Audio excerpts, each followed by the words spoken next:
see my screen, I'm just going to get this the ball rolling. So welcome to our final reviews of 2021 Cal Poly LA Metro. Very excited to have made it this far, and I hope and believe this will be our last Cal Poly LA Metro Zoom review, but no promises. The future may lead. I'm just going to do a very quick intro, and then we're going to move to the projects, and I'll introduce everybody. So as you all know, we're Cal Poly LA Metro here in Los Angeles, an off-campus program for Cal Poly San Luis Obispo. These students that you'll be seeing, there's our fourth year undergrad BArch students. They come down for a year to be educated in urban setting. There they all are. Hey. Recording in progress. Not sure what that was. Anyway, so we keep growing. And as I said, we're about 36 students now, and we're a lot of faculty too. So I'm kind of founding director of this program and still teach mostly in the design program. We have Joanna Grant with us. There she is. Bureau Spectacular, she teaches design with our students. Jimenez Lai was also here for part of the year teaching design alongside the rest of us. Ismael Soto, Izzy, former Cal Poly grad, but also now well beyond that, teaching at UCLA as well. Here he teaches with us design. Pavel Getov, also with us and faculty. He's been here for many years working with us, both in design and in practice. Teddy Slowick also teaching with us for a while now in design and practice. Fabio Zangoli teaches structures. Sarah Hearn and Tina Sorio teach history theory. So Sarah, though, will be leaving us. She just got a tenure track job over in Denver. Sad to see her go, but happy to see her career blooming. Anyway, it's a lot of fun. It's kind of an integrated studio, and we try to teach it not just with one person's design sensibility, but all of us working as a team. And I think that makes a huge difference to the products that we create, and also I think our enjoyment. So today, and I apologize if I mess up anyone's name, we have a bunch of critics. We have Christy Ballet, Ballet Studio and SciArc faculty. We have Latrice Harris, let's see her here, Vice President of SoCal NOMA. Thank you, it's great to see you. It's been a while. Thomas Kelly, I don't know if he's in the room. Don't think so, but he should maybe show up at some point. Maybe Teddy, you want to contact him. From Norman Kelly, professor at UIC. Marcelo Spina, Marcelo from Patterns and SciArc, and Katrine Tristigan from Cal Poly Pomona. Thank you for coming out. And I apologize if I get your name wrong, Christina, but I want to try anyway. Ungarenu from Rios's office. Anyway, it's great to have you as well. We have 3 students in the morning session, so we have a little bit of time. So Toby, Cameron, and Royce, and they'll go in that order, and they'll walk us through the project. Just to give you an idea of what we did this year, we kind of broke our rules, and we did competition first. So we've been doing high rise, mid rise, and low rise, and this year is low rise. And so we did the low rise competition as a team, all the faculty and the students, just all the students having their own project, all working on different ideas. And then we submitted 12 of those ideas. One of our students won honorable mention, Erica David, so that was exciting. And also, well, they were our faculty here. Joanna and Jimenez also received honorable mention for their separate project, Bureau Spectacular. So I thought it was a really great, but at least you were in the game. Then we moved to our usual, an architectural project where we just kind of start up with what we call a dissimulation. It's just a word, but an idea of just trying to get a formal language and deal with computer solid modeling to get some character and ideas of how the architecture will evolve. Then they get the building program this year. Actually, one of our smallest projects, 210,000 square foot low rise. Again, it's a multi-income housing and hotel project. We have both boutique and transient hotels, social services and health services, creative offices, retail spaces. And really there's a focus on the public spaces and the urban spaces between the programs. that become part of the conversation. So just to give you a clear idea, 210,000 square feet, 60,000 square feet of that is public and commercial program, 50,000 square feet of that is creative office, and about 100,000 square feet is all variety of housing and hotel, from a small transient and a boutique hotel, as well as a full range of affordable housing to high income housing. The idea is to keep it a sort of a big multi-income mixed use complex. And then about half of it, 50% of it, is also then public landscaped open urban spaces. And we put the underground underneath the parking. Give you an idea, we also chose Echo Park as a location, corner of Sunset and Echo Park Avenue. And we have this fairly large spot right here. And this is Sunset Boulevard. Echo Park Lake is right here, of course. And this kind of gives you a visual of that location. It's a fairly low-rise community. We went up to 4 stories or 45 feet max. Some people broke the rules. This kind of also gives you an idea of the lot, where it is here. We took the whole lot. There may have been a couple buildings that were still there. We did not keep them. We just moved on. And so just to kind of give you an idea, we're focusing on one, an architectural concept, form and material. There's an urban concept for site strategy, and there's going to be a socio-political, organizational, programmatic concept as well. All right, that's it for me. And Toby, go for it. Sounds good. Just also to explain, there was those links I sent you to Concept Board. That's for your information, so you can follow along on your own, do your, but generally the students will be providing a PowerPoint.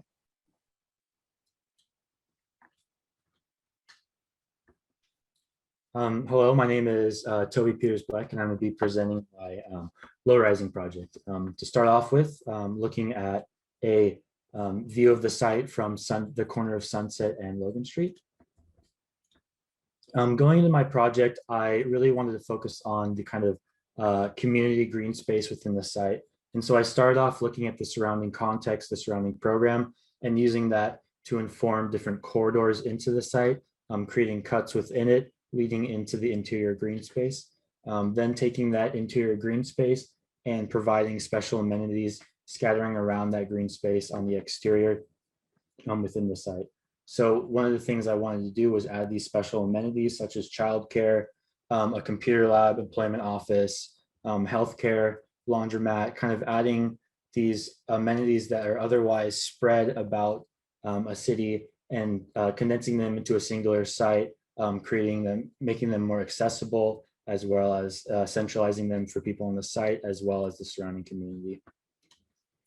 Looking at my elevation, starting off with the Sunset Boulevard one, this is kind of highlighting the lower market public space, as well as the more private space, the office space, the housing space located above the markets, which is cladded in curtain wall, as well as a screen facade to keep it a little bit more private, as well as showing off how the green space within the site is actually hidden, trying to isolate it, but also having certain corridors that are leading down into the site.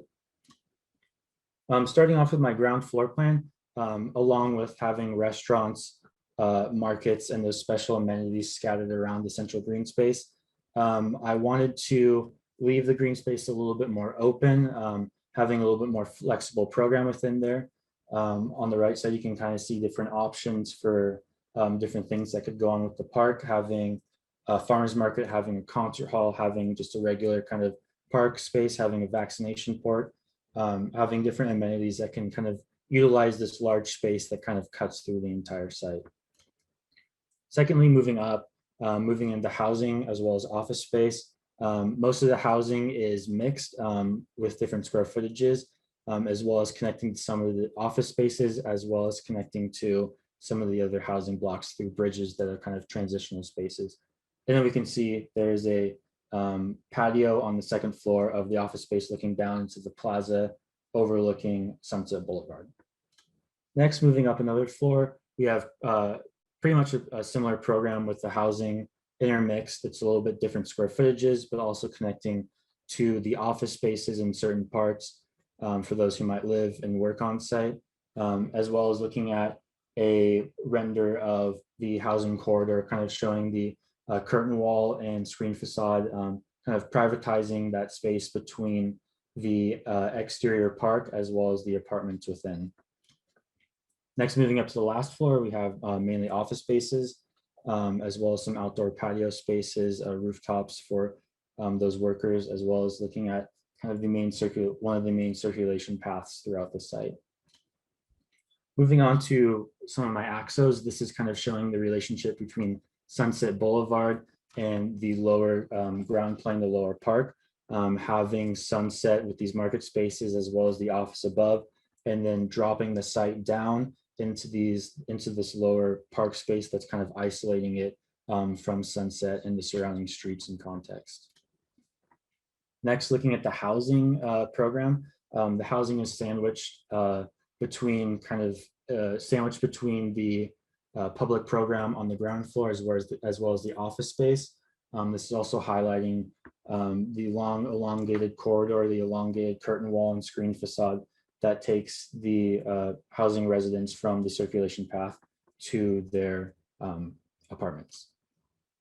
Next, I'm hoping to have this to be a steel structure, kind of like I talked about before, having this curtain wall with a screen facade over top of those spaces, mainly dedicated to the more private spaces, the housing and the office spaces, while leaving the ground floor mainly with glass for the market public spaces, the other social amenities. With my short section, looking from Logan Street to Echo Park, this is kind of showing the relationship between those lower amenities, the cuts within the site, the permeability leading into the below green space, as well as kind of the housing program in the middle two floors, the circulation paths in the office on the right side, as well as one of those special amenities, which is the childcare, which is located adjacent to the school across the site. Next, the long section is highlighting the relationship between Sunset Boulevard on the left and the green space within, showing how as people walk into the site, they're brought down into the site, into the green space, and then the buildings are used to isolate that space from the surrounding streets and buildings, kind of creating a semi-private space, but is also used for the public. And then lastly, I just have another image kind of showing the relationship again between those upper floors, the lower floors, and this is looking from Echo Park Ave into the site. Thank you.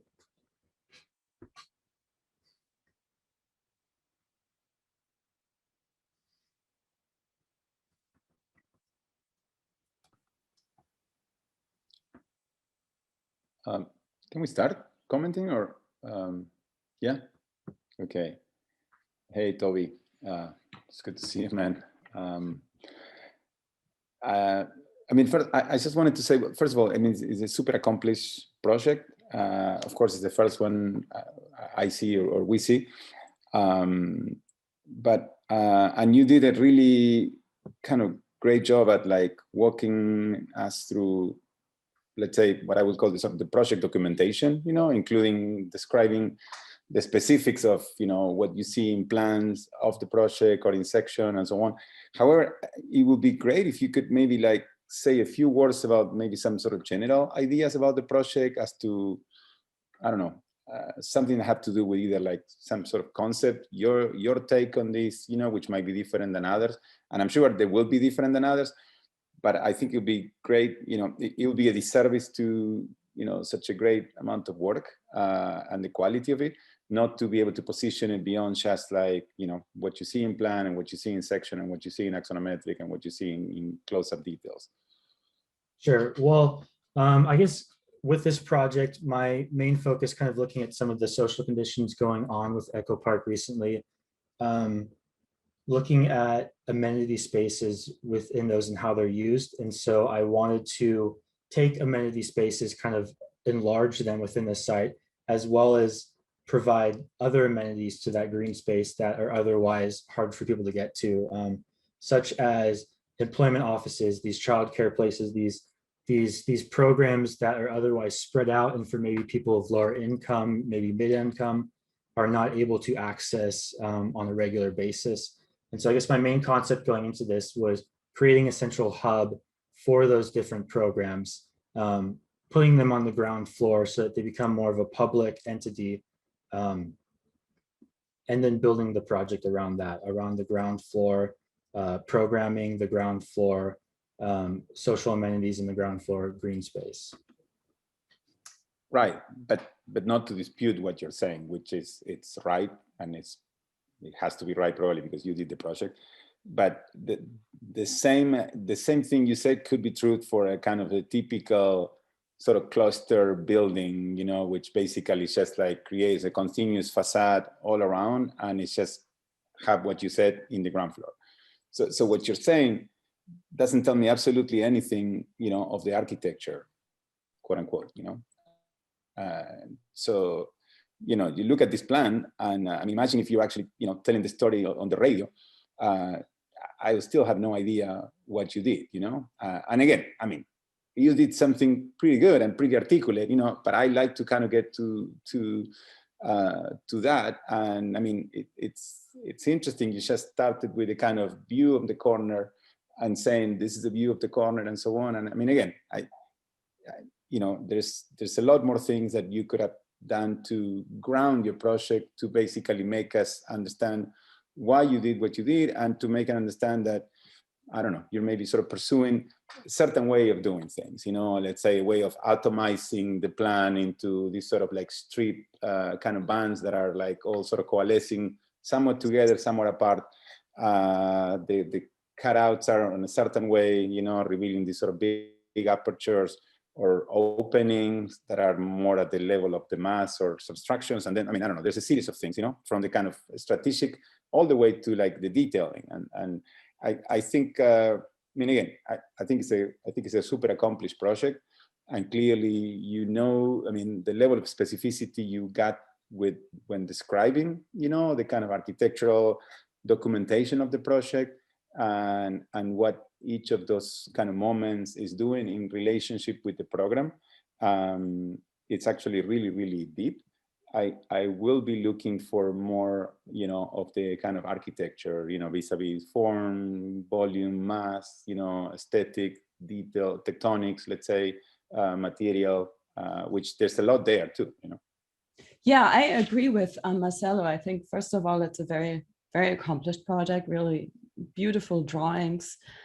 I think it's interesting that we're looking at this plan on the left-hand side right now. This is what I would like to talk about. I think the first discussion should really be about the definition of the block within the city.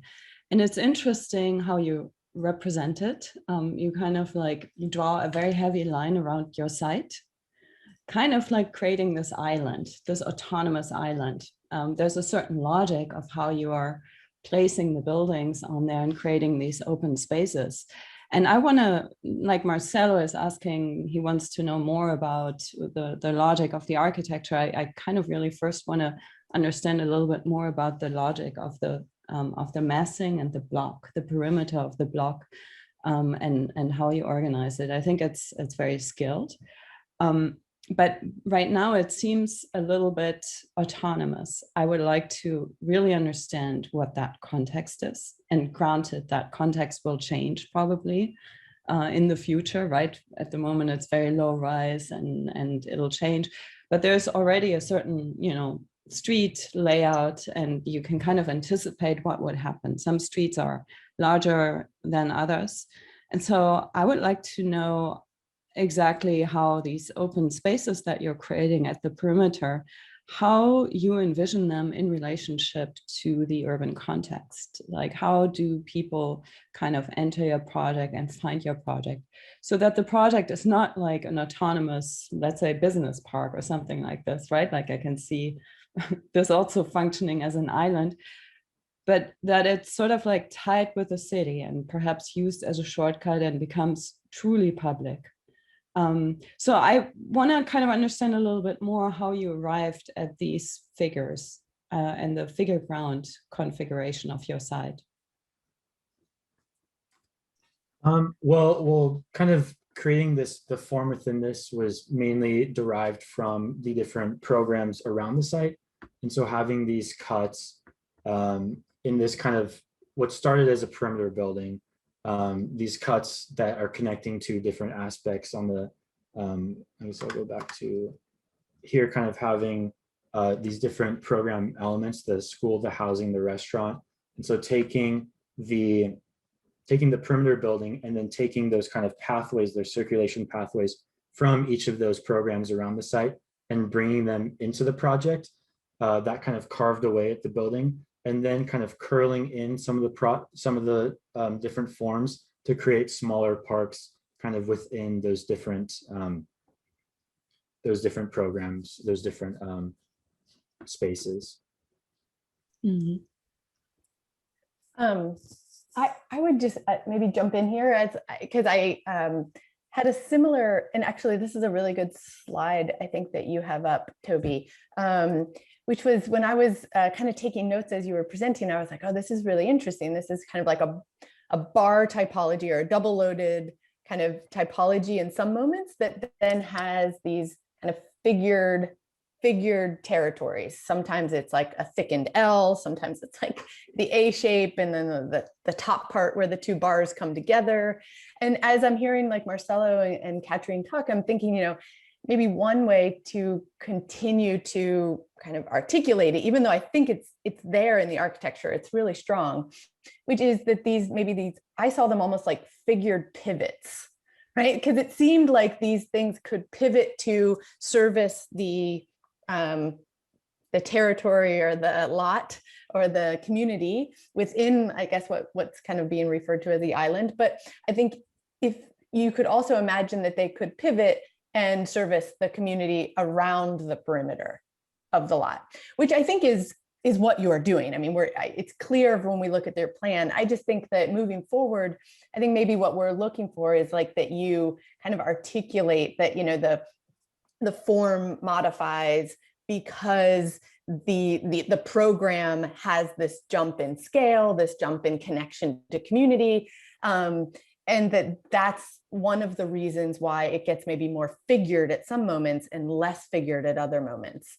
And that also some of that figuration or that kind of figure ground, I think maybe Katrine's talking about, I think by also kind of putting these kind of figured moments in it, it allows you to have multiple orientations.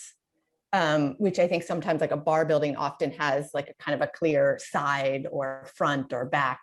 But once things start to get like hyper figured, you know, one of the benefits of that is that it starts to like lose a dominant orientation, which seems like would be, you know, a really productive argument for your project. Because I think it's really, the plans are kind of really beautiful and make it clear that this thing, while I agree that the kind of graphics of it sort of make it seem like, you know, a kind of a neat package, I think what's so strong about it is that it wouldn't be so neat once it gets to the edges and how people approach it, and you know that there might be this idea of just like multiple main entries depending on what aspect of the community you're coming towards the project from. And maybe just to add to that, I think I like that you very much how you walked us through the project. And I was thinking though, like, I wonder if in the interior, some of those things that are that figuration that becomes really clear in plan, I was wondering if those things that, I don't know, I'm using some words that maybe you wouldn't want to use, but you know, those nodes or pivots would take on a slightly different quality on the interior, maybe a different color or, you know, a different material palette, so that they could also be used a bit for orientation once you're in the inside. Seems like I think it seems like it's already kind of primed for that, which is really exciting. It's a really sophisticated project. Yeah, one of the things that really struck me when you introduced the kind of public, semi-public open space in the project was, I believe you might have used the word isolating public space at a half level, right below the street edge, and the use of the buildings also to kind of create a sense of isolation from the street, which I think is sometimes actually really critical. I'm really curious about like the logic of sinking the plaza versus maybe bringing the plaza up, or thinking about kind of a horizontality across the entire space. and how that move is actually embedded with a logic around, the relationship of, you even mentioned it yourself, the politics, the socio-political context of what's happening around Echo Park and in that neighborhood right now.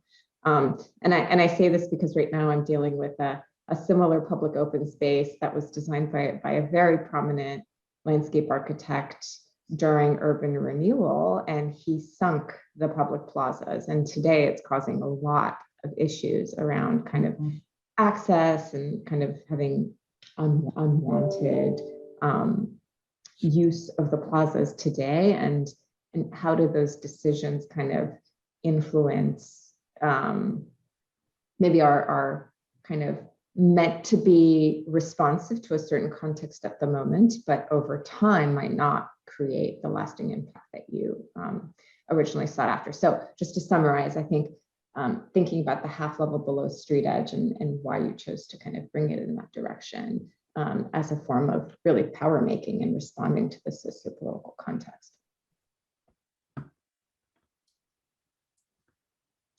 Yeah, I agree. I think this is a really important point. I think it's really interesting to create to introduce a new topography into your project, because that can create kind of like vertical interest on your plaza when you sometimes sink things or raise things up.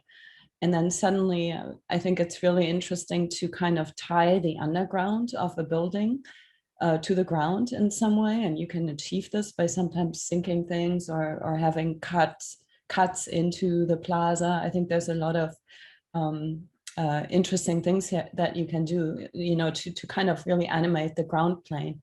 But perhaps sinking the entire plaza, the way it seems like you've done it, might be problematic because you're cutting off the connection to the surrounding fabric. And perhaps that's coming back again to the overall layout. I think your overall layout on the side is really skilled. And I can see these pockets, the one that's facing Sunset Boulevard, for instance, or the one that's facing Echo Park Avenue. There could potentially be a really strong correspondence with the opposite side of the street. So it would be interesting to kind of draw that into your site plan in a different way and to anticipate what would happen in the future. So it's not just an island that you can cut out and put somewhere else, but that it's really, there's a logic to it. I think like these outdoor spaces are really important in your project, and that's very evident in this like figure ground site plan. I would like to know a little bit more about your outdoor spaces throughout the project and your messing throughout the project. And just a couple of comments. I think the first one would be in regards to your messing. I think there is an opportunity to connect your ladders, like your buildings, at a higher level, so that you could kind of create bridges across.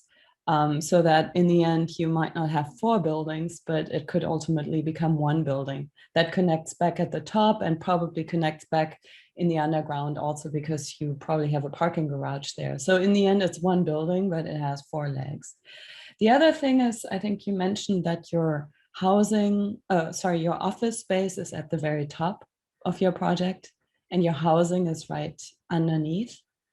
And kind of was wondering what the logic of that is, because I mean, office, of course, is important with light and everything, but housing is the one where we want to have outdoor space and kind of foster quality of life.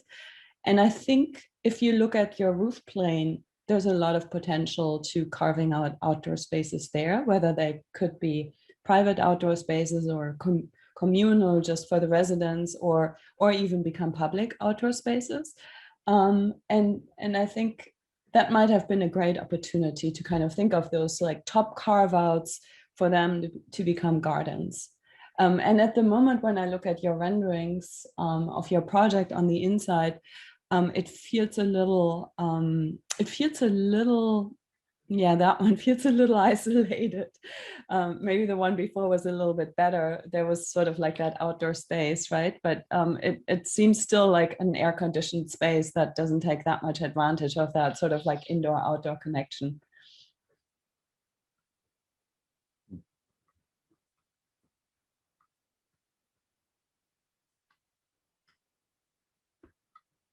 I might jump in. Maybe you can jump back to your first image and maybe get back a little bit to Marcelo's question. Also, that elevation is a good one to look at. This one, and then maybe the elevation, try to describe your architectural interests as well as the other socio-political and organizational that you've already managed well.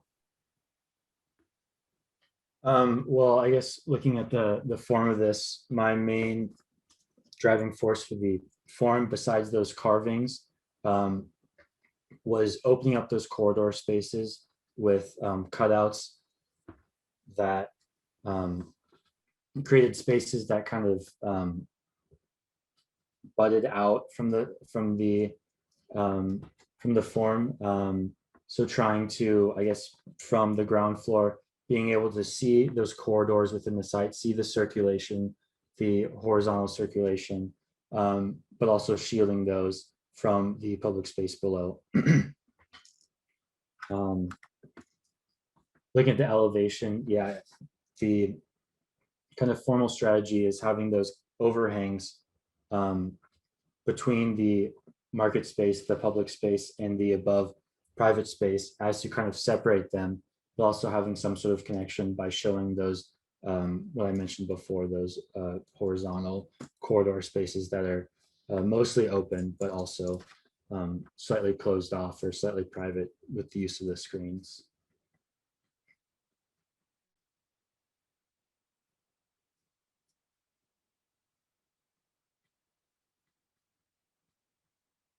Marcelo, would you argue that was an articulate way of explaining his formal investigation? Or did he avoid it? Thank you for putting me on the spot again, Steven.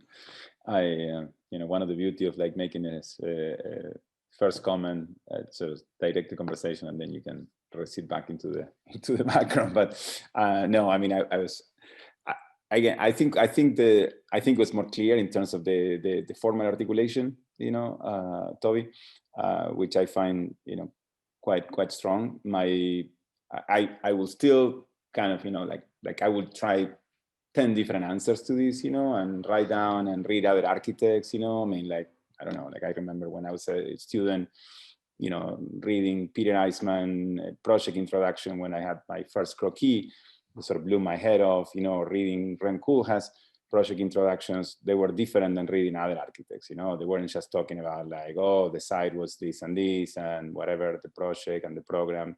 They were stating something first, and this is like, it always sort of stayed with me, that somehow you had to kind of state something larger, and clearly you have the understanding, and you have, like very few other people do, maybe have an architectural response to some of those, but I think you have to kind of take a step back and maybe look a little bit at the side, the comment that Catherine made about the understanding of the perimeter of the block, like, I don't know, maybe include like a picture of the site. Don't just start with the project, so basically you make a statement first in the abstract or in diagrammatic way that sort of bring people over to seem like what you did is not only great, but it was the only thing to do, and this is the toughest thing, because I mean, architects sort of usually get caught up on the subjectivities of things, which again, we all do, but I think one has to sort of make a strong effort to abstract and say, okay, what would be sort of baseline, what would be the normative, and how can I actually position my thing in relationship with to that. Then you could kind of go into the subtleties, the specifics of like the silhouettes, how many parts, why, I mean, whether those things are actually, I mean, I was looking at your plan and it's actually very context responsive as well. You're actually kind of, swerving and pushing these masses to allow for like streets to kind of continue over this block and so on. I mean, these are things that if you don't say, they might often go unnoticed, and I think that's important to state them. When regard to the specific of mass, I just want to say one thing. I think the volumes the articulation of all of these pieces, which could have been a sort of monolithic whole, and now they're actually more apart, yet kind of somehow cohering. It's really interesting. The way you create these sort of mega windows cutouts works really well in relationship with the volumes. I mean, the opening or the clearing of the ground level for probably retail, other programs also work well. I have a little bit of a problem with some of the other windows, and to the sort of minor articulation, where I think your project gets a little bit corporate. I will just be careful with that. Not all materials have to have seams. Not all the seams have to be expressed in the same way. And not all windows have to be kind of creating create frames out of it. And I mean, I would argue there are certain things that look really good in renderings and look really awful in reality. And so I think it's important to kind of look back and forth, and maybe those walls could be, if they're seams, maybe the material is really small, and so there's just too many seams, you wouldn't see them, or it's kind of maybe more monolithic and it has texture. But don't go for just, again, I don't know what the material is, it just seems like the seaming pattern seems awfully kind of corporate for a project that is not, so, and the interior maybe kind of goes in that direction a little bit. Is way too refined for what you imagine this project to be. And so I think these are things, I mean, again, you're a student, so not just building this, but I think it's a great, you've done a great job. But I would definitely ask, just go read descriptions from these architects, and I mean, and then try and rewrite the way you approach this project and the way you would present it. I think those are interesting comments about the materiality and the seams and the corporate look of your project. And once again, I think this is super skilled, really beautiful project. It's very designed. Design, and has a really strong imprint on of a certain aesthetic on it. I think you're kind of embracing the sort of curve, in a lot of ways, both in your plan and your section and the way you articulate the skyline of the project. And then it very much seems sort of like a designed object. It reminds me a little bit of many architects, but Jürgen Meyer in Berlin, for instance, is one example. And it seems like it's, I don't know, 3D printed or something, so for me, it seems a little bit as a matter of taste, of course, once again, I think it's very accomplished. I don't really want to talk about taste that much, but I think it distracts perhaps a little bit from the bigger argument, because we're kind of so seduced by the sleekness of your project. And I think the bigger argument is really about the figures on the ground and on the side, and kind of looking at that, this kind of elevation, it's actually kind of nice. It's how you're creating a skyline. And I think that's really interesting, because you're sort of breaking up a really big project or a really big program into smaller pieces, so that the whole complex does not appear like one big monolithic thing, but you're working in elevation to create a skyline, something that looks broken up into pieces and looks a little bit like a village structure.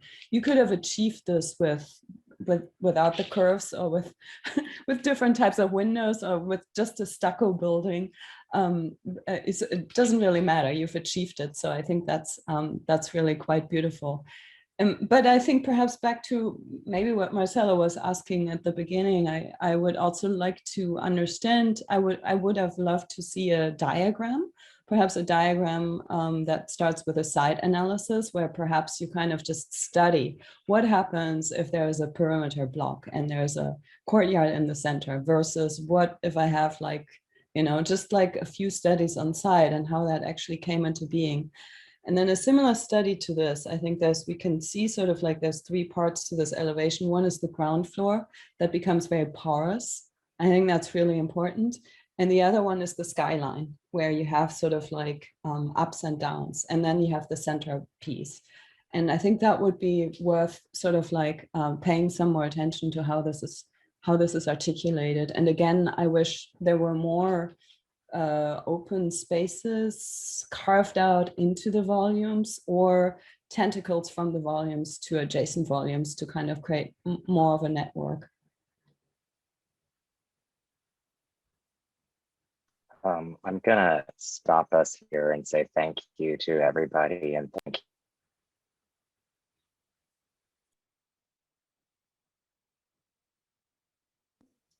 Stephen, you're muted.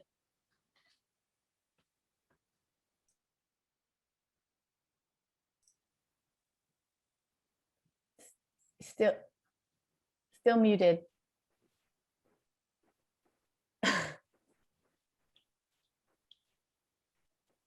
Yeah, I'm having a de-mute problem there. Oh, got it. Machine didn't want me to speak. Yeah, it seemed like it happened out of nowhere. Anyway, thank you, Toby. Really, really great. Yeah, it's something was happening there. I've been trying to de-mute myself and it wouldn't let me. Maybe it was karmic, who knows. Thank you. And critics, thank you. Very insightful and very impressive. The imagery is impressive, the whole effort. And I do think your site plan is beautiful. So it's a great project. On to the next one, Cameron. Yes, hello. And I know the other faculty. Can I ask a folks, you guys question can just before jump we? in when you feel like saying something, don't let me. Can I ask a question before we continue? I'm kind of curious. Obviously, the LA Yes. Metro project is sort of like the Los Angeles project where everybody lives and works and studies in Los Angeles. And now with the pandemic, that probably didn't happen. But I'm kind of just wondering where the students are and actually whether you actually visited the site. Like Toby, did you go to the site? They didn't visit, they did not visit the site. We probably just Googled them in general. Toby, go for it. Yeah, all on Google Maps. I'm about 2,000 miles away, so. Wow, okay, yeah. It'll be interesting once everything opens up or once you're back in the region to actually go and then envision your project and look at the context and everything. All right, thanks. A really astute question, Katrin, because I think what It's makes a great question. Yeah, I think that's what makes Los Angeles unique is it has this kind of persona that is represented by film and TV, and sometimes misaligned with the reality of what exists in the conditions here. Mhm.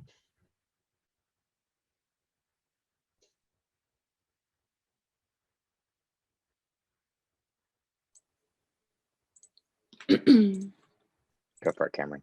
Okay. Thank you for taking the time to review us today. Good morning, my name is Kami Kamigaki, and this is my project Softscape. I'm going to walk through my initial design concepts and then dive into 3 developed components within my design. The first being the urban strategy and ground plane, the second, the residential experience, and the third, the public experience. So with our 2 warm-up projects, I began manipulating the square and semicircle to play with the idea of a soft and hard edge, both 3-dimensionally and 2-dimensionally.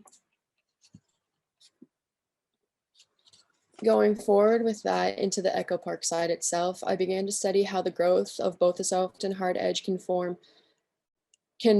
potentially correspond to different programmatic use. Simultaneously, I began to research the skateboarding community that is prevalent within the Echo Park area, highlighting similarities that the geometries of these 2 things share. The premise of my project became to utilize programmatic and formal opportunities for both the already existing established Echo Park community and the temporary visitors of the site.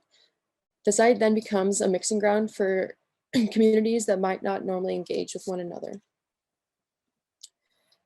My site strategy splits the site into 4 quadrants with an emphasized open central plaza. The 4 types of housing sit clustered on the back of the site facing Montana Street.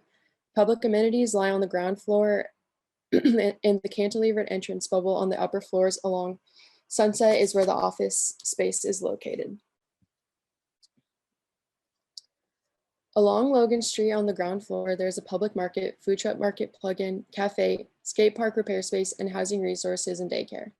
Along the Echo Park axis, the micro unit housing and transient hotels begin. The groundscape along the exterior then becomes a spectrum of saturated areas that serve both the skateboarder and the pedestrian. The first detailed plan up here demonstrates optimizing the building geometry and the pockets that it creates to host interactive spaces and skate objects. This is a space that serves both a skater and pedestrian with slightly elevated platforms that one can sit on or eat or try to grind. The second detailed section demonstrates highly saturated skate and pedestrian zones, the skate being this centralized sunken bowl and the pedestrian this market eating area. This vignette begins to demonstrates how these pockets begin to be utilized in the building form and how these communities can coexist within this space. This section perspective cuts through the office and residential space and furthermore exemplifies the program at the ground levels. This axon as well shows the main entrance along Sunset. While the office space and residential space are not physically connected, they both share many observational opportunities. Moments for these communities to engage with one another begin with familiarity through observation. As you go up floors, residential spaces are emphasized throughout the back of the site, and the office and rec center are emphasized along Sunset Boulevard.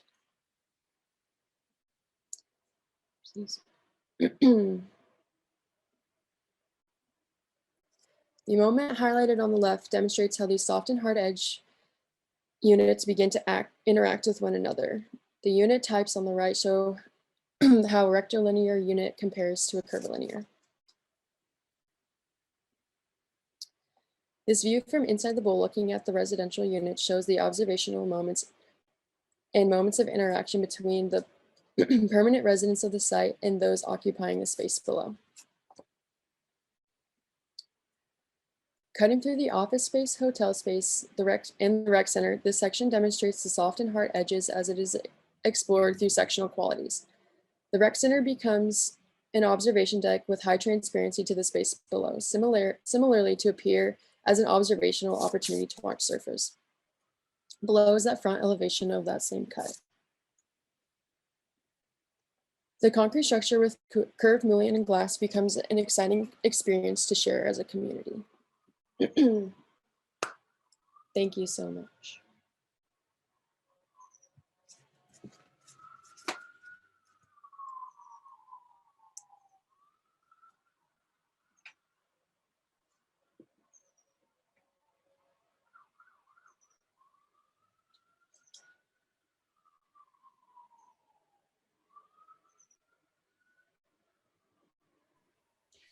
Can you quickly just talk us a little bit through the logic of the program distribution? Is there a logic, or like it's not by floor or by wing?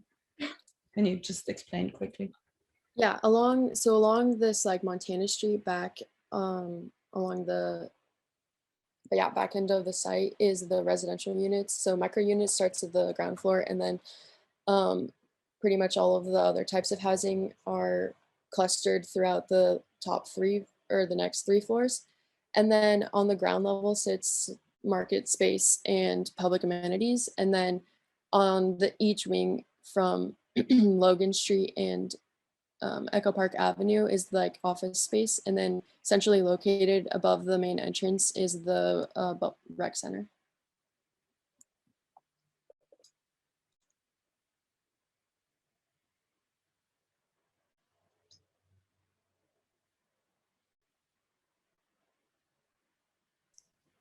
One of my thank you, Cameron, for the presentation, and it's also like the playful quality, which I think is really nice, and I'm sure would be appreciated by the community. Also, it's always nice when we expand like who we think about serving.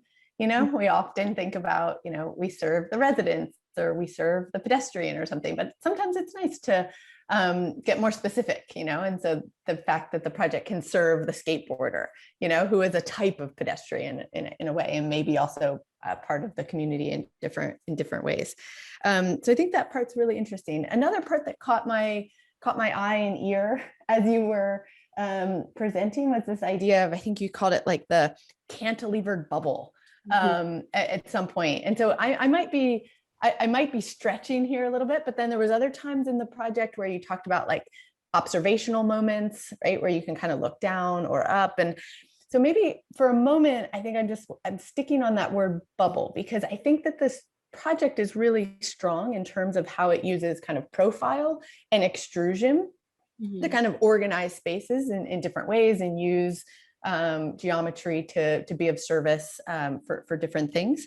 But I do wonder if there could be moments in the project where that kind of strict extrusion kind of breaks. And so that idea of the kind of cantilevered bubble would actually really take on more that quality of a bubble where it becomes more more has a different geometric quality that might allow it for to formally kind of bust out of the program horizontally or vertically, right? A type of form that could do two things at once. Mm-hmm. I don't know, I'm thinking here of like, and again, I'm definitely connecting your cantilevered bubble with your idea of thoughts of observation. And so I'm even thinking of like an observatory or an IMAX theater, just like a different geometric typology that sort of puts people in the round spatially, and that you could kind of look up, look down, look out. And it just seems like the project could be primed for something like that, where you would have a primary way of organizing space that is more extruded and horizontal and vertical strictly, but that there could be these moments that break that system, where these ideas of observation that could happen both. You could even have one that's kind of embedded in the project, right? That allows you to kind of observe almost like an atrium in some way, but you could also put them on the perimeter more for your kind of observational uses.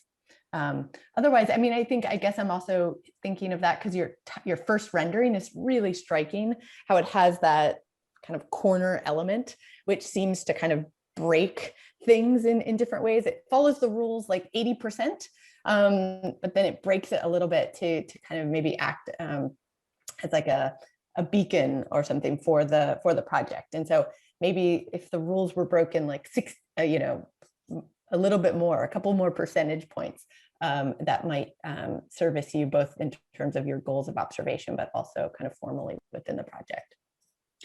I think this is a really good comment about breaking rules or establishing rules and breaking rules overall. I think first of all, I want to say this is really great presentation, and I think there's a lot of rigor in your project. And I think like one of the first things that you started was that you're exploring the soft edge and the hard edge.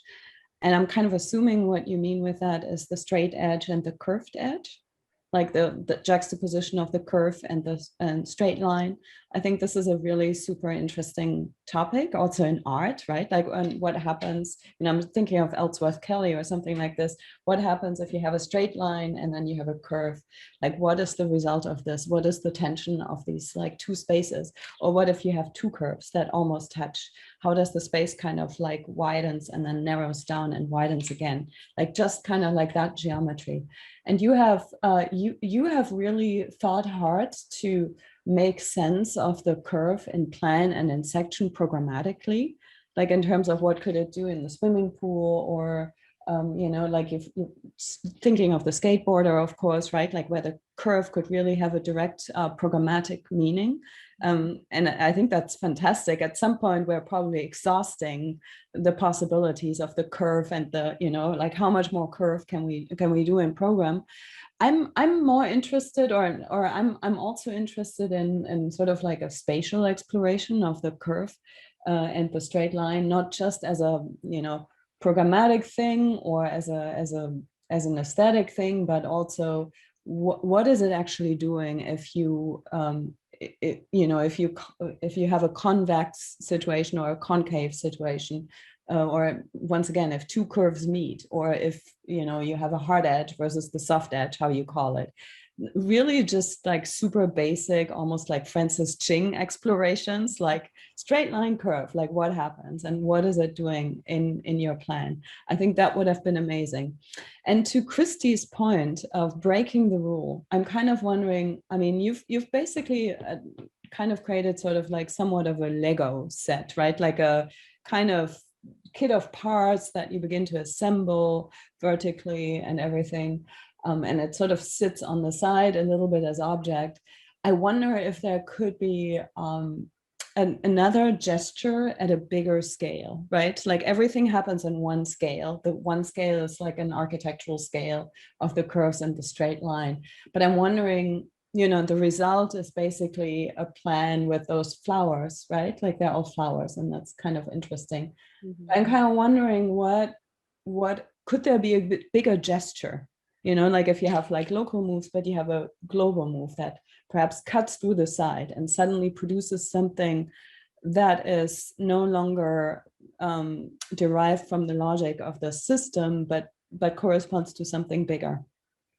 And then I'm kind of also wondering programmatically, perhaps the curve and the straight line, if there could be yet another meaning. I'm kind of thinking of your housing layouts. I think it's nice that you're showing us actually one example where you have straight lines and curves in your housing. And there I'm kind of wondering could there be a logic that, for instance, the utilitarian spaces are all straight, or and the public spaces within the space are all curves, or the other way around. And by the way, just as a reference project, I'm kind of just thinking there's a project by Tatiana Bilbao, which she did with Gabriel Orozco. And it's a weekend house that's based on a cross with a swimming pool in the center that is a bowl. And the bowl cuts into the adjacent cross spaces or the adjacent straight spaces. So it's a juxtaposition of a curve and a straight line in plan and in section. And so suddenly you have kind of like this curved wall, which is really interesting. So these kind of tensions, I think, could be really productive and interesting. But yeah, really a great project. Thank you.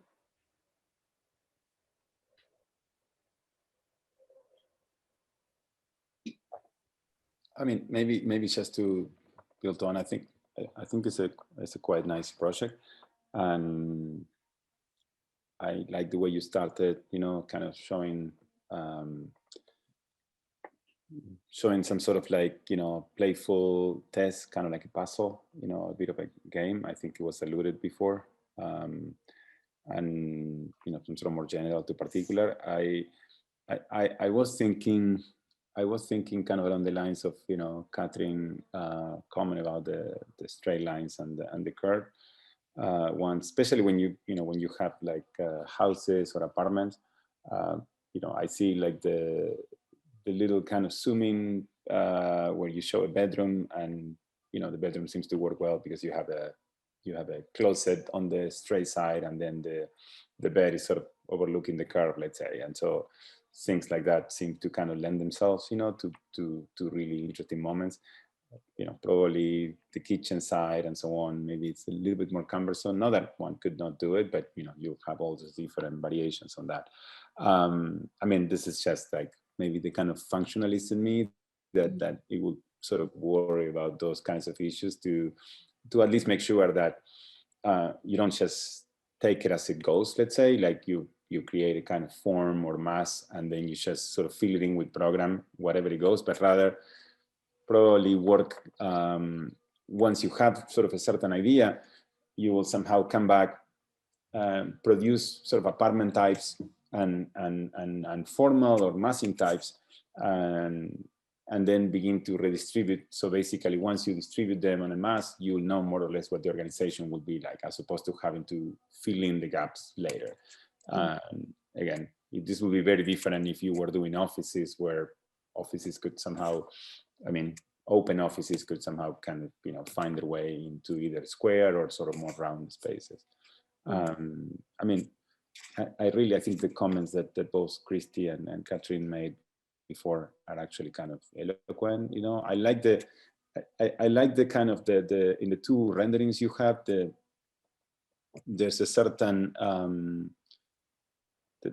play of scale between like something kind of really large. You know, if I look at the image on the way to the left, you know, like volumes that are like really maybe more heavier, if you can. I mean, I don't know, you know, this is definitely not the language that you're taking on, but they're maybe less articulate, and other ones that actually where silhouettes are seen and so on. And so in that sense, it seems like, you know, really interesting. there's maybe a little bit too much glass, but again, this is maybe something that I think as you kind of go on, you could probably reconsider. I think your project will probably get stronger, with maybe a little bit less glass, and will that force you to articulate at another level, because otherwise you could easily lose the plasticity of your plan and massing idea, and it could become a kind of clearly a sort of a stick and structure project, like sticker beams and so on. That's something you see a little bit on the main view on the left as well. I mean, these are things that, let's say, structure is very rarely the source of expression for architects, and I'm not suggesting you should. I'm saying, like, when you actually the articulation of envelopes, it's one that you might actually kind of need to consider, especially in relationship with those issues in a way. And I'm not, again, I think the way you have it right now sort of seems to work well. The columns are inset, and they're actually kind of playing into, internally to some of the more kind of outline parts of your building. So, but anyway, all in all, it's actually quite a nice project. I'm really curious about, there's something like super democratic about your form making, in the sense that all of the programs kind of get the same treatment, right? It's like egalitarian in that way. And I was looking at your kind of programmatic AXO and noticing that mid to low income housing is actually on one side of the site and separated from high to mid income housing. I think this question applies to all the projects that we're going to see today, is where does that decision making come from of separating those those AMIs basically, and especially when you have a project that is actually so egalitarian in terms of its form making and its structure and its facade treatment. So I'd encourage you to think about the logic of that placement, programmatic placement. Mhm.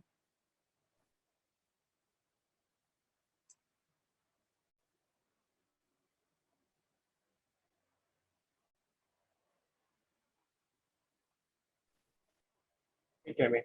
That's right.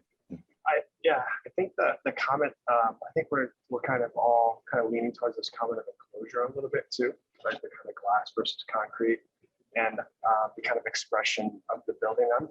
I'm curious more on the ground level. It's very heavy, and when we see the images, we kind of get the kind of whitewash texture for the aerial, where the roof and the patio and the ground level have that kind of same materiality. And I'm probably willing to bet that might not be the case in the kind of, as this project evolves or gets worked on. But at the ground level is where, there is the skate park, and it seems like there is more of a kind of barracks or robustness to the kind of enclosure. And I'm curious at a public sense how that starts to kind of work or kind of tug between the skateboarder and the approach to the street, and how that might want to work out to be a little bit more of a gradient between kind of glass and what I presume is, concrete or stucco or some homogeneous material. But when I'm looking at the image, it just feels, very, very heavy around the skateboarder. I'm wondering if there's an intentionality there. So, that there is this kind of, this is the skate park, and, it's a fast space and skaters are moving through here. So the walker might want to avoid it. And then where the glass does kind of start to peek its way in or become more open, is that quote a slow space where the pedestrian not on the skateboard starts to kind of activate that public space. I'm just curious if there's a kind of material reading that might start to kind of play with the plan, because I start to look at the plan and I see paths. I know we talked about this, and paths, which perhaps might be the kind of the bowl or the skating, and then there's the dining, the elements. And when I look at the floor plan, it's, it all just feels very heavy on that interior scape. And I'm wondering if it wants to be a little bit more lighter, a little bit more open at certain moments, and how the material play could start to maybe codify those spaces. I think that, well, on the groundscape, I think the reason that it reads heavier also in certain components is the idea of it being concrete at the ground level is for opportunities to engage, like where ground becomes wall becomes ceiling potentially. And so pretty much all of my glazing is informed by the plans. And so at the ground level, I think there's just a more, yeah, I guess what you're saying, like gradient necessary for that level, just because it's being utilized as a programmatic space as well as a wall, and opportunities for observation, I guess, at certain component or moments.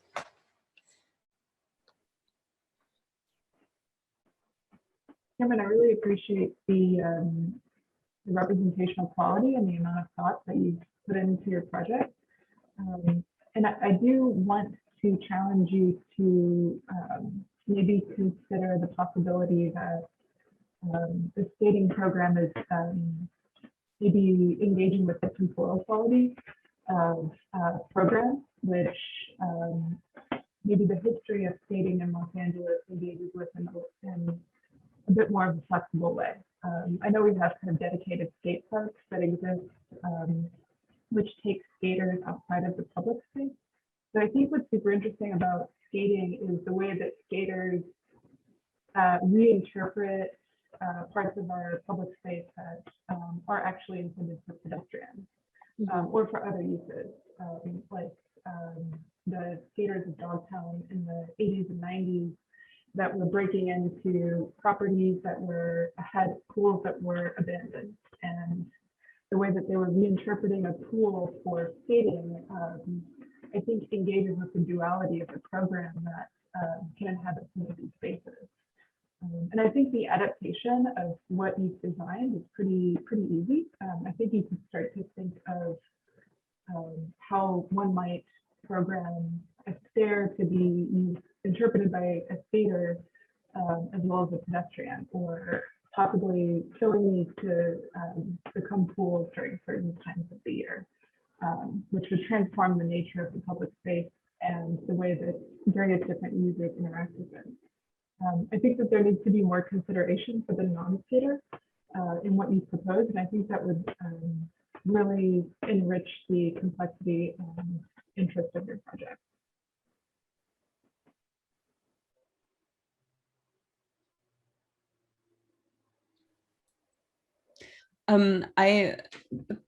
Perhaps back to kind of like the formal premise of your project. Once again, I think it's very rigorous, and it's a very difficult project to do. You've sort of set yourself a very difficult agenda to achieve everything through curves and straight lines. And I think earlier a comment was made about extrusions, because ultimately you work with extrusions, and sometimes you have the opportunity to carve something out in section and apply the same rules. But it's very difficult, and I think in some cases a little bit problematic. But I want to kind of just direct you to Arata Izuzaki's earlier work. I was like just looking at some of it, reminded me, I think he did a golf club in the form of a question mark in plan, and then a library, the Kita Kyushu library, that you could kind of just look at as a formal reference, where the spaces are vaulted and the curve kind of the kind of like vaults curve and plan also. But I think I would say this was a really good experience for you, this project, you know, to do it. But I think when you do a project like this, perhaps you should kind of allow yourself some freedom, or introduce another set of rules on how you can perhaps not be so much in a straitjacket by the rule of the curve and the straight line where you don't want to.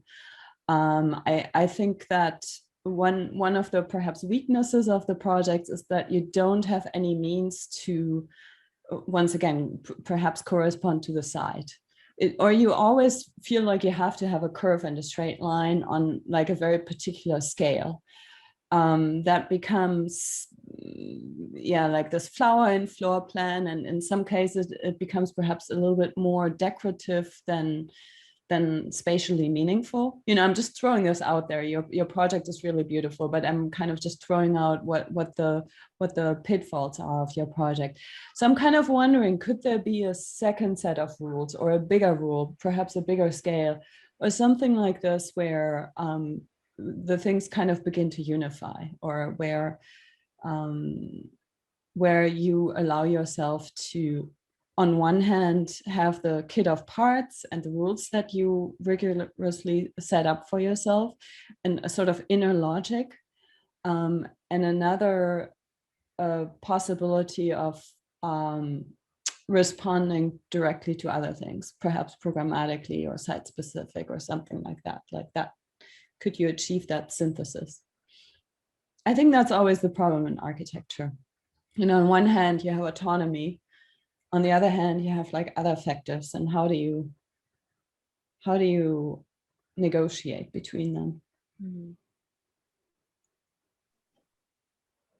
That's a good place to call an end. Cami, I mean, this was a very, very powerful project. And what was interesting to watch is, I don't think everyone got something out of Low Rise that the competition that found their way into their project. So I guess synergistically, in a way, I think you did benefit from learning and studying this particular half circle, quarter circle, and maybe square edge condition in both plan. Maybe you didn't quite unify it yet into the housing of this version, but I think in your other version, your early version, you definitely managed it.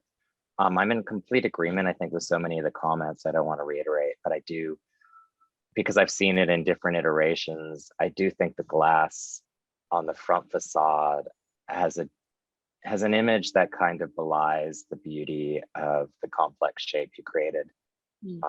There's something really wonderful there when you see it in more of a solid form that breaks a lot of rules that I think were really fascinating. And so maybe, as I think Katrine just pointed out, you stick with the certain rules and you push them very, very far, but opening yourself to new strategies amongst it, how you can look at the circle, or how you can look at a sphere, how you could look at breaking down those profiles, which I think that part more than any does, really will open up your palette as you keep performing and working as an architect. I just think it's a great project. I think everyone, hopefully, I get the sense everyone agrees with that. So congrats, and thank you, critics. It was really very valuable. Yeah, thank you so much. Maybe we have one more, Royce. Maybe I also want to maybe just jump to Christina's point about the mid, low, high rise. I think I did something that I'll never do again in the program, as I defined this multi-income project and set the categories to say that it's a dispersive field of these 4 conditions or 3 conditions, hoping that would help outline things. But then it's always been a constant conversation to say, but affordable housing doesn't mean over here, you know, small buildings, small units, over here, high fancy units. You know, it's an intermixing play, and I think that embedded into some of the projects that I think we work to try to change, but I take a little credit for that mistake.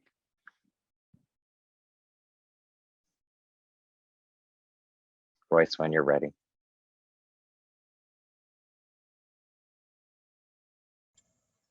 Hi, good morning. My name is Royce, and my project is called Sunrise Canyons, as kind of a play on Sunset Boulevard and then the canyons for what is created in the interior courtyards of these splines of the massing.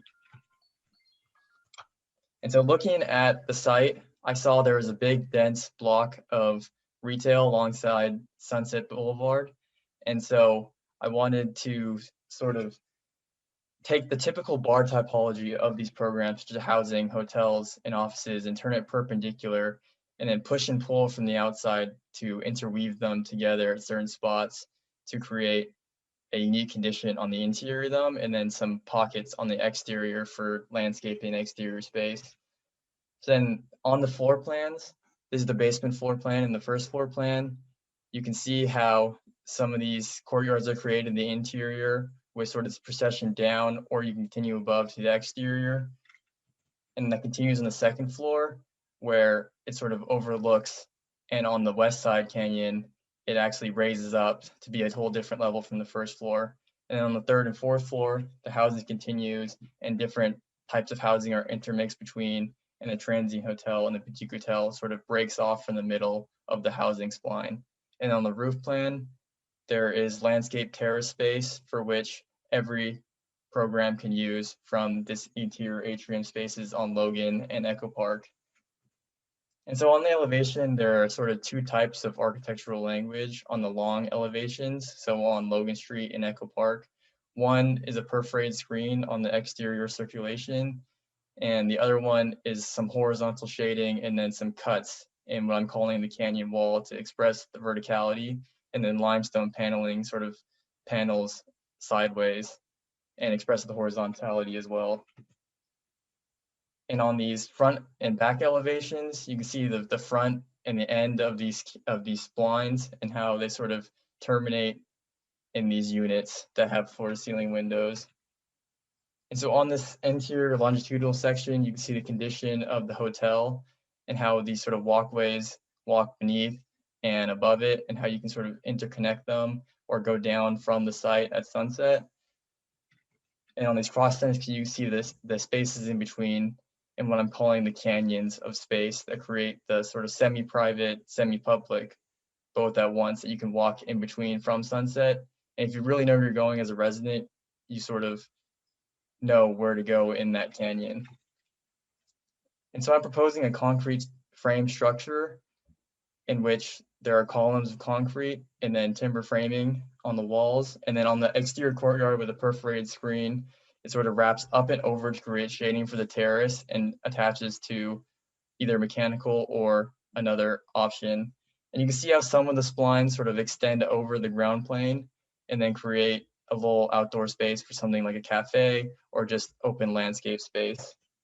And so these are a couple axons of how those cut-ins might create areas of little pocket parks or just areas where the public can interact while not having to go all the way into the building. And then the bigger axon is how those canyons and how those people might interact in between them in those different levels of exterior walking space.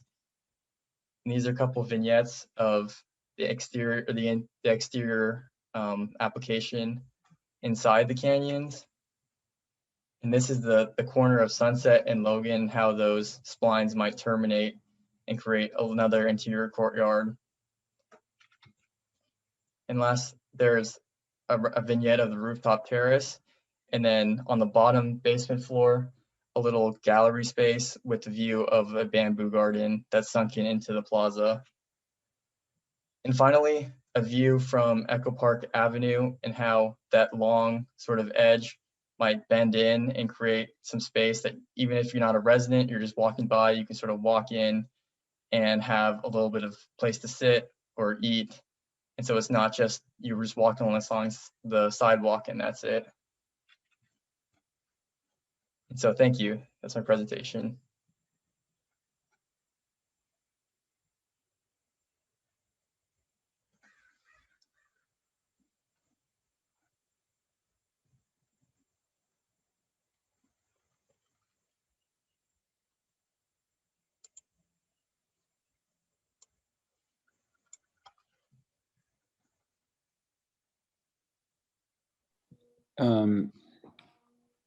Royce, thanks so much for the project and the presentation. It seems super comprehensive. I have a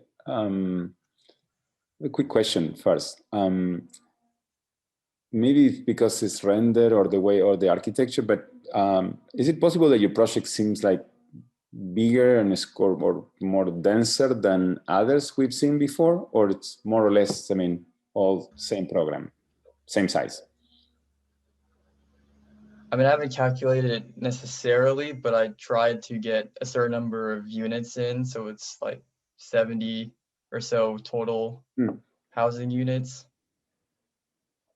Okay.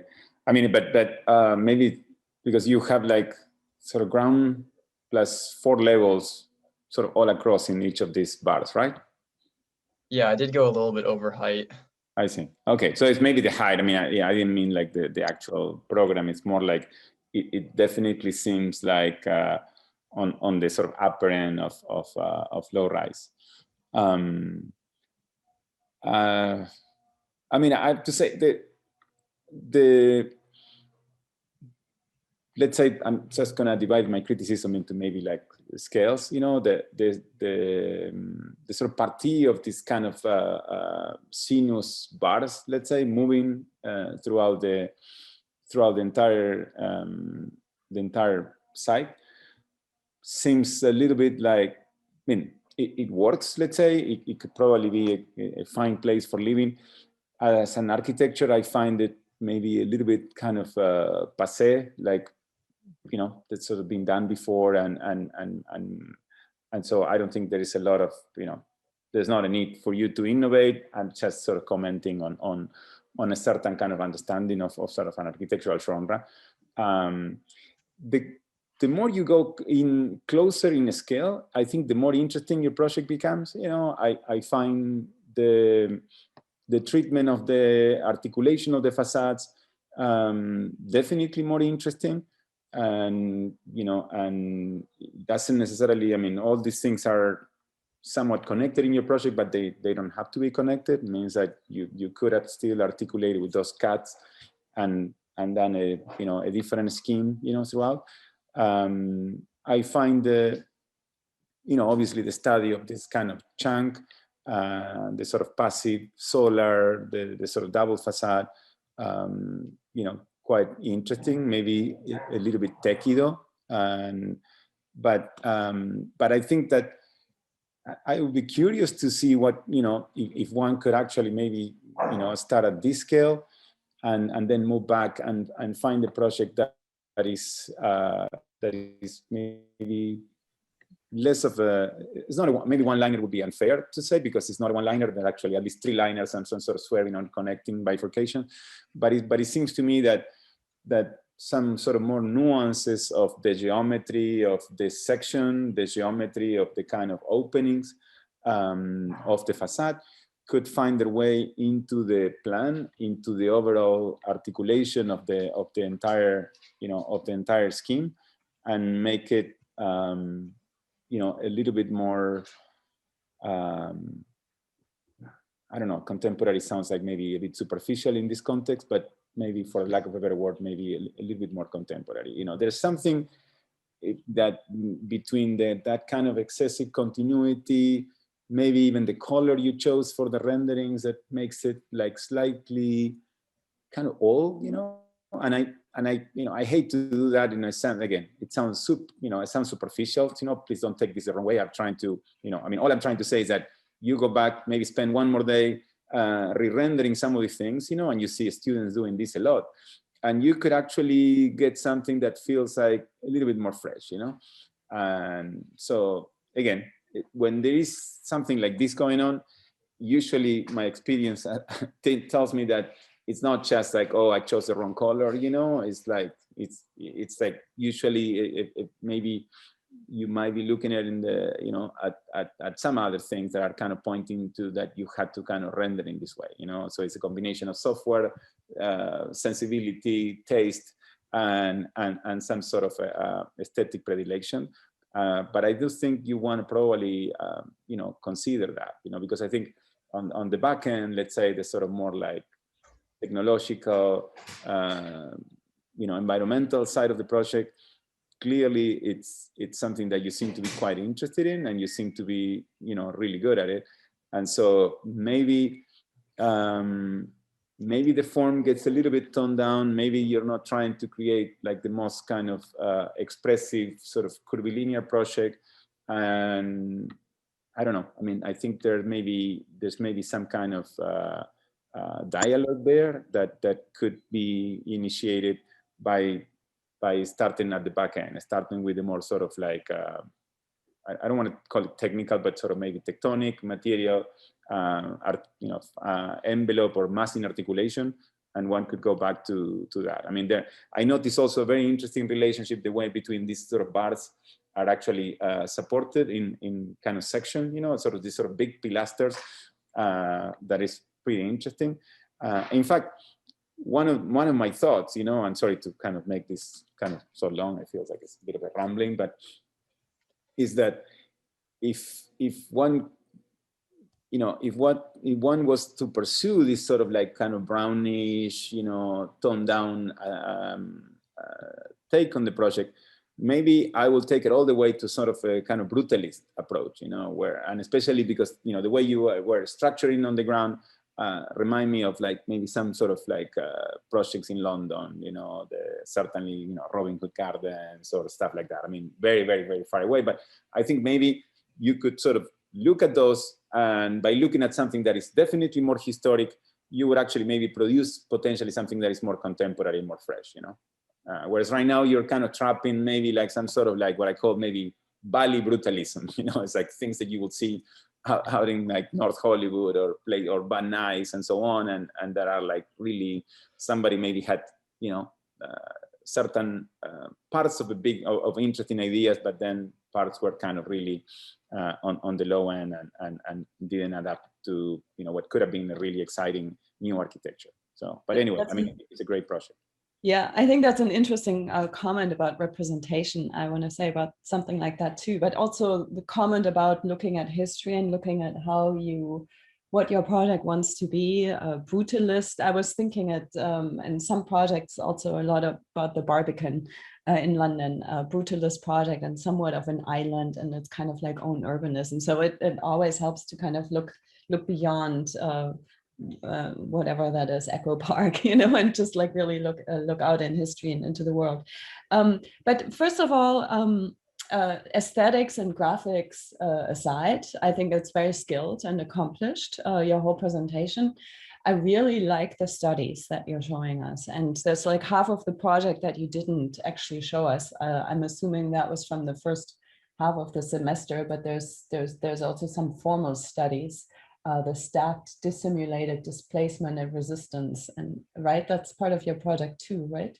I'm kind of just looking at it. I think it's interesting. But first of all, I really appreciated your site study, your axonometrics that starts out with filling the sides, introducing the bars, and then kind of creating these courtyards. And I'm kind of thinking a little bit as I look at your project and I look at different images of your projects, I can't decide whether your projects are these elongated objects that are sort of like intersecting and that Marcelo called a little bit dated, or if this wants to be a network and a field. And the reason why I'm thinking it might want to be a network and a field are the renderings that you're showing of there's one that you're showing from above. It's called the Canyon View Axon, where you look at the bars, but then there's a network of pathways in between. And so I'm kind of thinking that there is this opportunity in this project that you don't think of the project as just the bars, right? The bars were kind of like the initial party of the project, where you established sort of like this urban layout.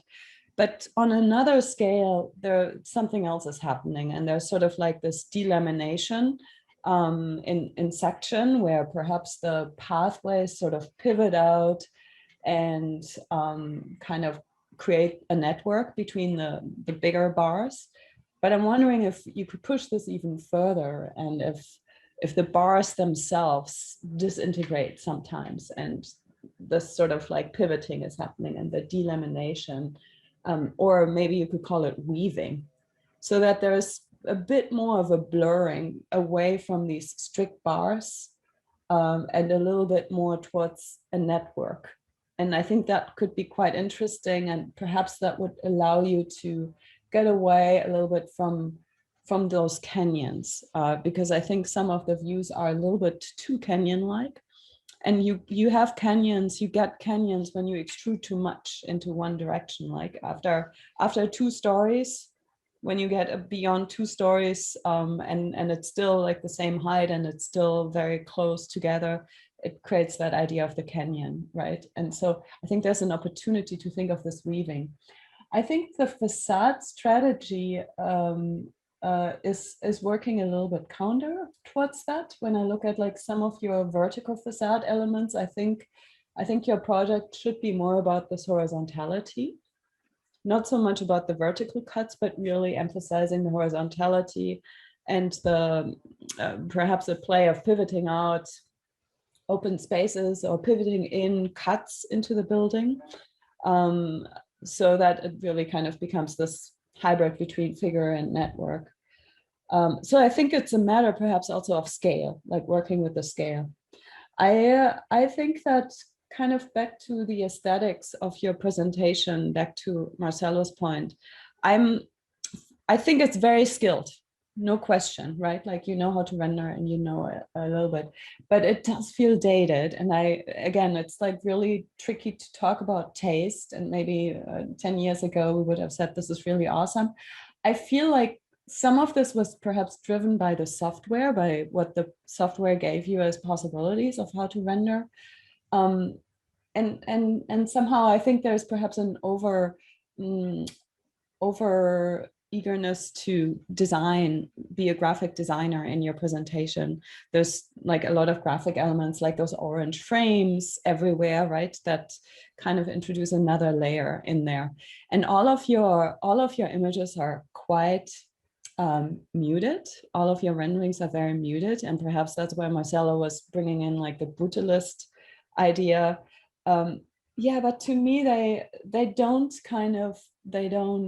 make me happy. You know, they don't make me want to go to the project, right? It's a little bit too dull. And I'm kind of just wondering, you know, obviously you've got the skills and everything, and you've got the sensibility, but can you like perhaps look at like other ways of representing your project that kind of just really speak a little bit more of what this project could be?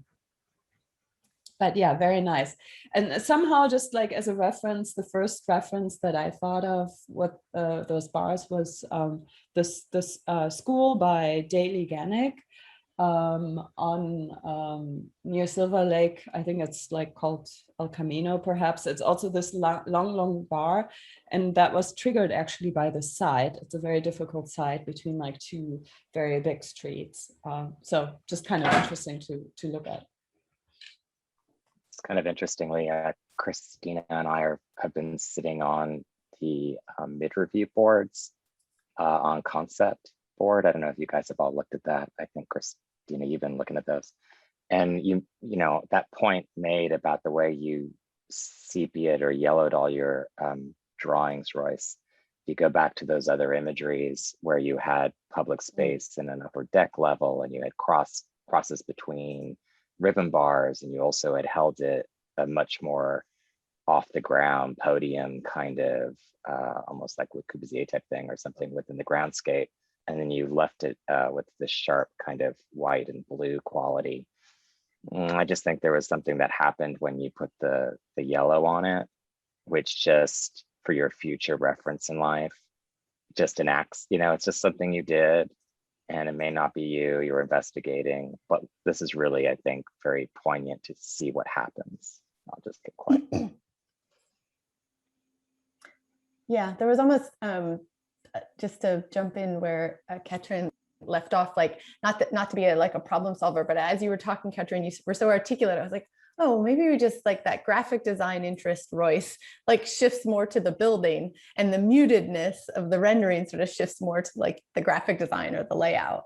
You know, you just sort of like shift where that energy goes. I don't know if that's needed. I'm sure there's other ways for you to.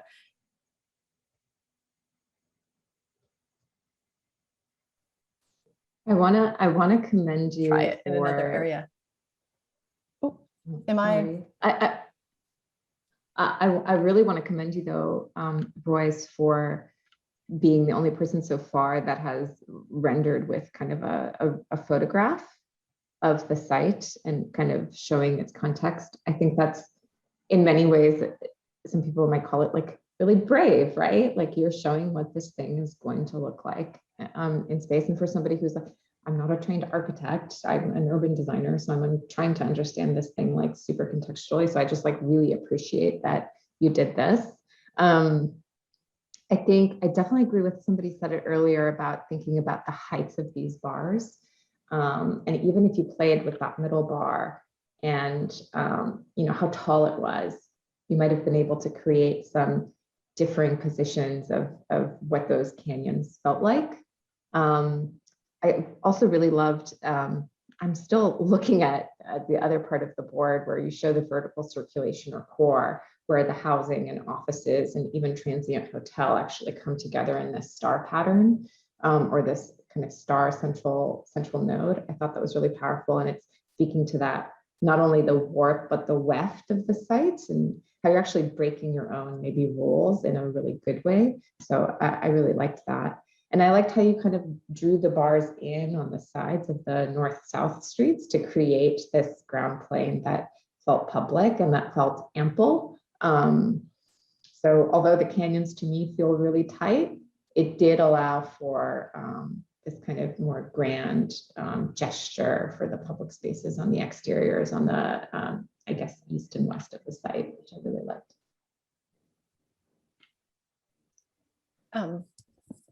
Thanks, Christina, for jumping in when hopefully I wasn't making a really funny face when I got frozen. Oh my gosh, I'm sorry. You froze. Oh, I didn't realize that. Sorry.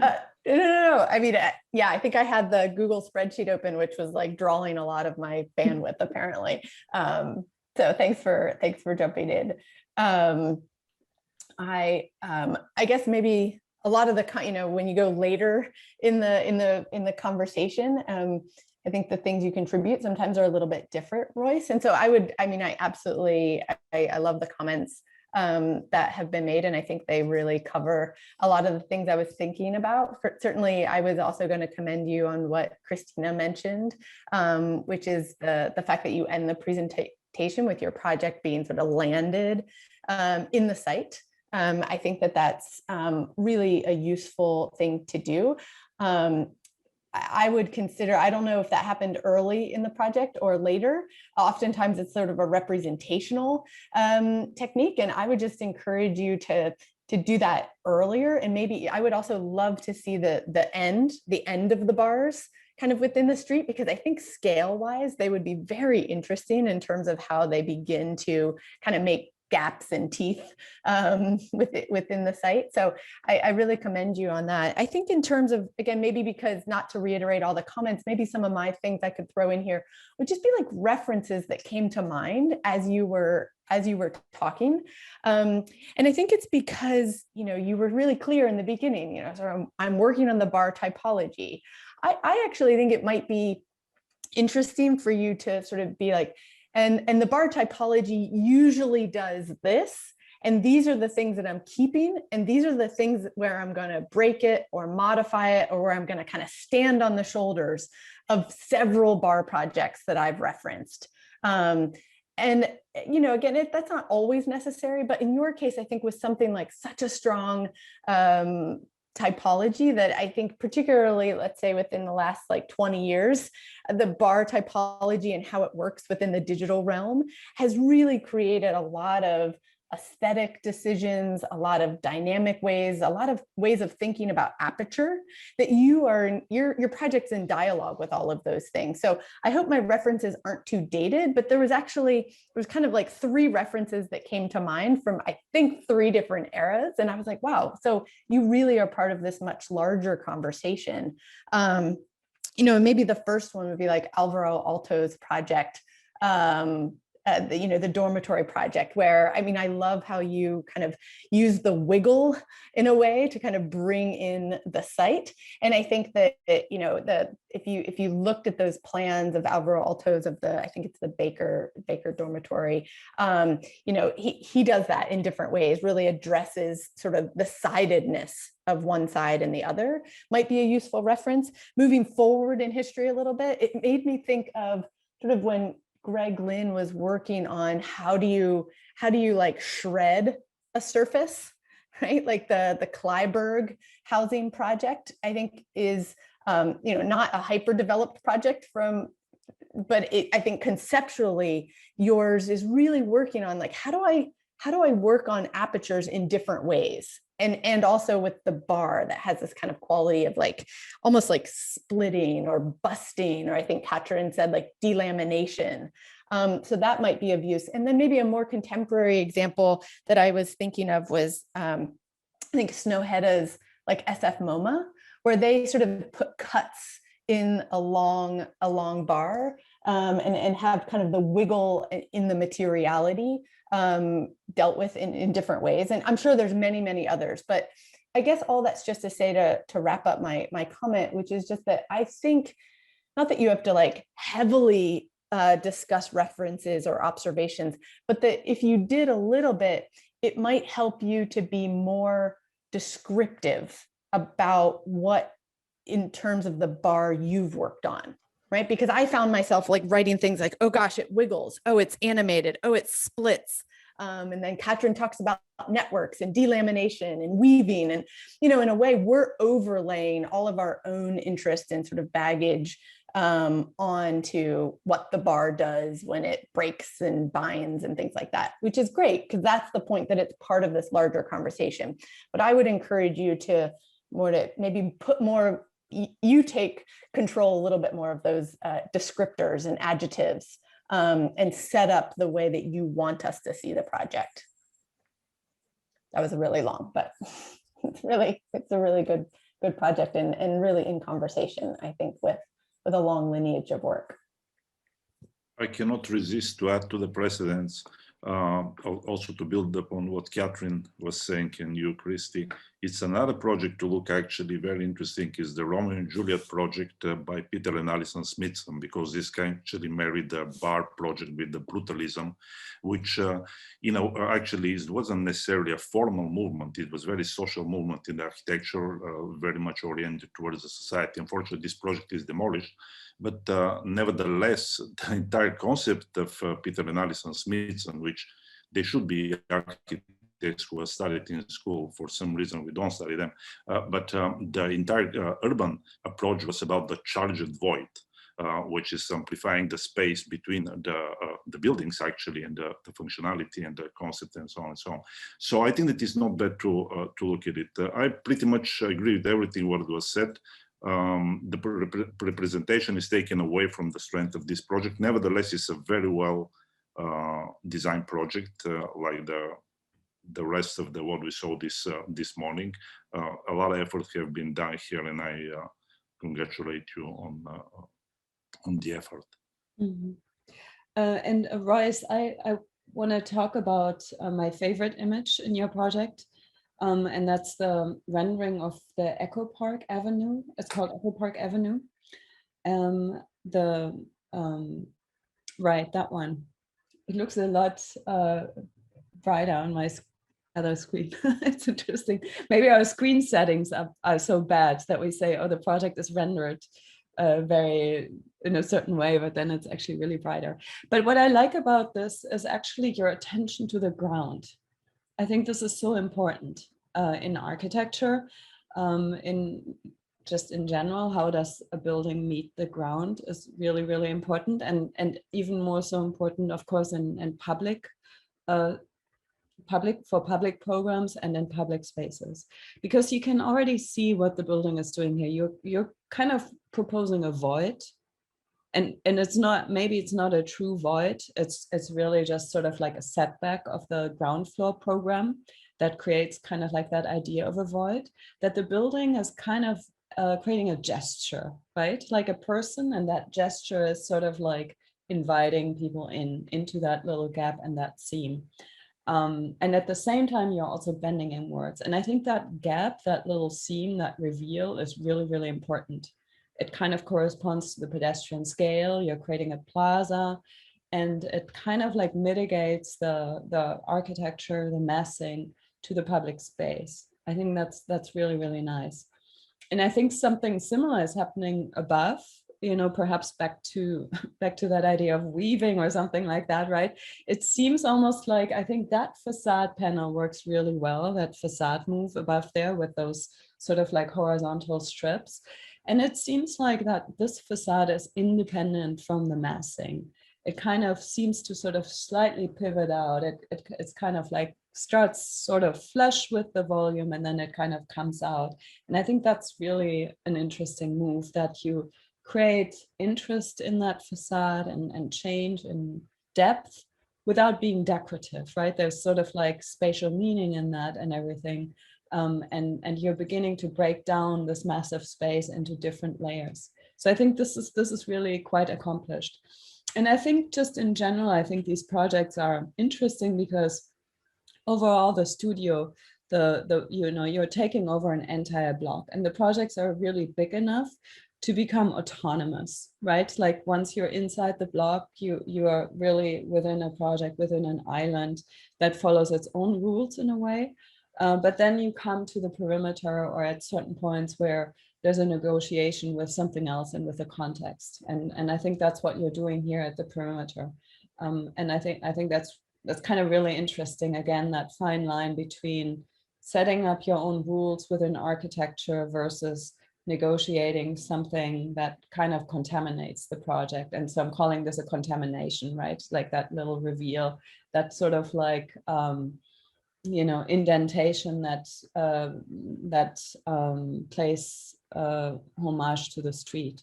So I think this is really nice.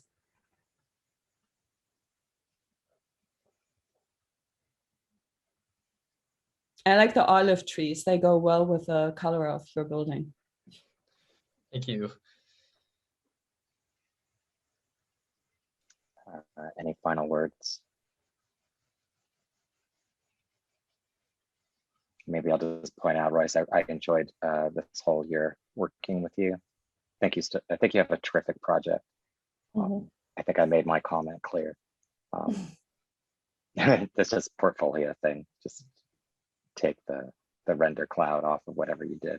But I think it's really well worked out and thoughtful, complete, highly detailed, and I think has a strong entry into how you break down sort of the urban space. And I also really like the comments you guys were making about maybe the noodles had a tendency to become too simple, when I think there was also work towards more complexity. And I think that I think it was Marcella, someone mentioned nuance, and the notion of developing the nuance between the buildings and among the buildings, and even in the breakdown of this facade. But I think your understanding of public space was terrific, and you managed a very, very extremely complex program beautifully. Critics, wow, thank you. Faculty, if you have something else you want to say, it's been great. Thank you, everyone. Thank you. Yeah, I think it's interesting how the whole problem set of the project works really on 3 different scales.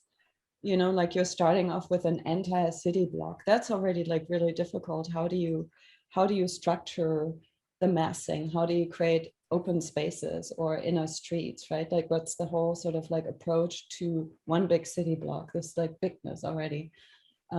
Then of course there's the scale of the architecture, and then at the same time there's a scale, I think you even talked about structure, right?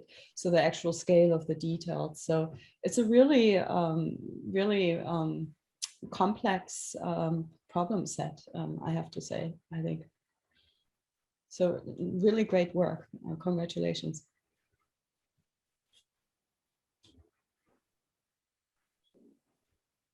Yes, I want to echo that. I think it's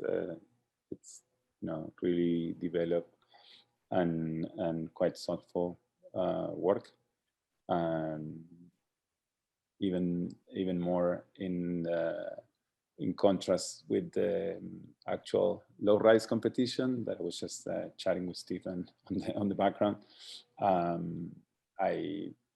I mean, I don't want to generalize because I actually only seen like whatever the LA Times article, but I do want to at least make my own personal statement that I find that any of the projects we've seen here today are far more interesting, far more advanced, and far more forward-looking than maybe what what the competition as a kind of brief maybe seemed to kind of suggest, and what maybe some of the winners seem to suggest, you know, which I find of an incredible intellectual poverty, especially in the context of Los Angeles and with the kind of tradition of architectural, you know, modern architecture and architectural innovation of the city. So again, I know some people here have done the competition. I have not seen some of those projects, but knowing them, I'm sure they were much more interesting, and I could see why they were not selected to be winners.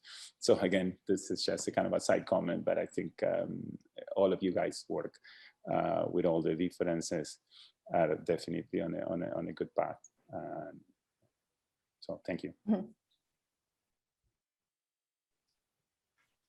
Yeah, thank you all for having me this morning. It was really wonderful to see I kept thinking, did we see 6 projects or something? You know, I had like so many notes, and you know, it's only 3 projects, but there were so many projects within those projects. And I think that that's, you know, to the credit of kind of the brief and how many ways you were able to engage it. And then certainly a credit to the 3 students that presented in terms of, how you were able to kind of bring your own interest, overlay it into some really like complex urban issues, and make a dialogue between those 2 things. So thank you very much. It'll keep me thinking about a few things throughout the day for sure.